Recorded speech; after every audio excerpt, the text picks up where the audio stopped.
అందరికీ శుభోదయం. నా వంటిల్లు అనే ఛానల్కి స్వాగతం, సుస్వాగతం.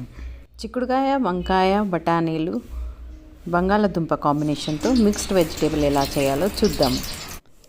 ముందుగా స్టవ్ వెలిగించి భాండీ పెట్టి 1/2 kg ఆయిల్ని తీసుకోవాలి.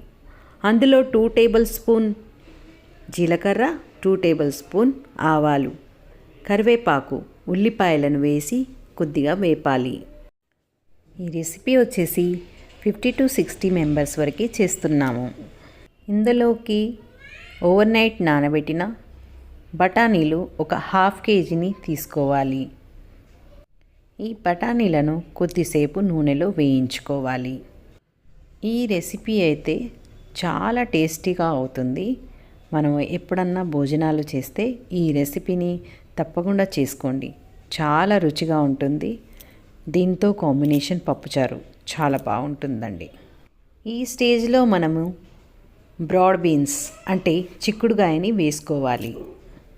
2 నిమిషాల పాటు వేయించుకోవాలి. చిక్కుడుకాయ కొద్దిగా వేగిన తర్వాత ఇప్పుడు మనం అల్లం వెల్లుల్లి పేస్ట్, పచ్చికారం పేస్ట్, పసుపుని యాడ్ చేసుకోవాలి. అల్లం వెల్లుల్లి పేస్ట్ పచ్చివాసన పోయేంత వరకు వేపుకున్న తర్వాత 2 kg చిన్న ముక్కలుగా కట్ చేసుకొని పెట్టుకున్న బంగాళదుంపల్ని యాడ్ చేసుకొని బాగా వేగించాలి. ఈ స్టేజ్లో 1/2 kg టమాటోస్ని వేసుకొని బాగా కలుపుకోవాలి. టొమాటోస్, బంగాళదుంపను కొద్దిగా ఉడకనివ్వాలి.